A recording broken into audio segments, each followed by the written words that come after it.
कोणाला सांगू नका. महत्वाची बातमी सांगतोय. Breaking news. आणि ती म्हणजे होय, भारतीय अर्थव्यवस्था मृत आहे. मृत. Yes, Indian economy is dead. Trump was absolutely right. Trump was telling us that our economy is dead. पण आम्ही विश्वास नाही ठेवला. राहुल गांधी आम्हाला सांगत होते, पण आम्ही विश्वास नाही ठेवला. आम्हाला आमची अर्थव्यवस्था चौखूर धावते असं वाटलं, पण अर्थव्यवस्था मृत आहे हेच खरं सत्य आहे. अब आए ना लाइन पे. हे बघा आकडे. मी हे आकडे तुम्हाला सांगतोय, त्याला चॅलेंज येऊ शकत नाहीये. बघा हे आकडे काय दाखवतोय मी ते. प्रेक्षको, इक्विटी म्युच्युअल फंडातली जून मधली वाढ जी आहे ना, इक्विटी म्युच्युअल फंडातली जून मधली वाढ ती मे पेक्षा फक्त 26% वाढलेली आहे. 26%. आणि तुम्ही म्हणताय ही भारतीय अर्थव्यवस्था डेड आहे.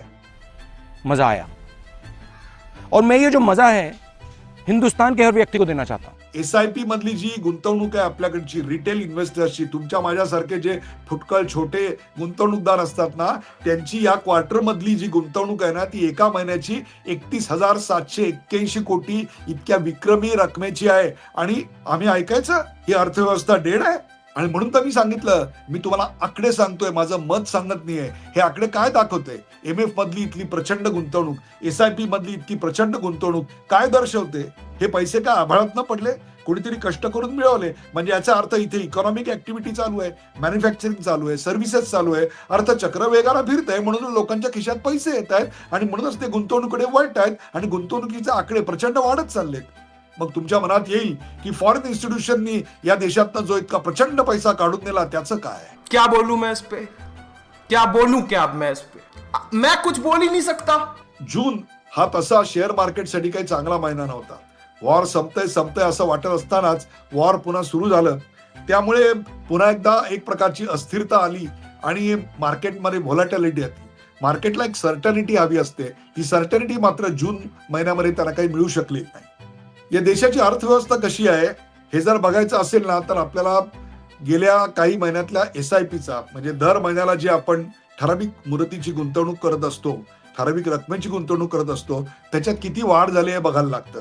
गेल्या 64 महिन्यामध्ये, सलग 64 महिन्यात SIP मधली गुंतवणूक वाढत चाललेली आहे. ही गुंतवणूक कधी वाढते? जेव्हा तुमचा सरकारवर, या अर्थव्यवस्थेवर विश्वास अढळ असतो, इथल्या उद्योजकतेवर तुमचा विश्वास अढळ असतो, त्याचा परतावा मिळेल याची नुसती खात्री नसते, तर तो शॉर्ट टर्म मध्ये तुम्हाला परतावा मिळाला हे दिसतं, त्यावेळेला तुम्ही गुंतवणूक कंटिन्यू करता. मग गेले सलग 64 महिने म्हणजे 5-5.5 वर्ष जर SIPतली गुंतवणूक दरमहा वाढतच जात असेल, तर मला सांगा ही अर्थव्यवस्था मृत आहे हे आम्ही ऐकून घ्यायचं का? का तर ट्रम्प म्हणतात म्हणून आणि राहुल गांधी म्हणतात म्हणून? आणखीन एक महत्वाचा एक पॅरामीटर तुम्हाला सांगतो, आणि तो म्हणजे म्युच्युअल फंडातली जी आमची रिटेल इन्व्हेस्टरची गुंतवणूक आहे ना, ती गुंतवणूक अशीच वाढत चाललेली आहे. आणि ती आता किती आहे माहितीये? एकत्रितपणे 82,20,000 कोटी इतकी मोठी आहे.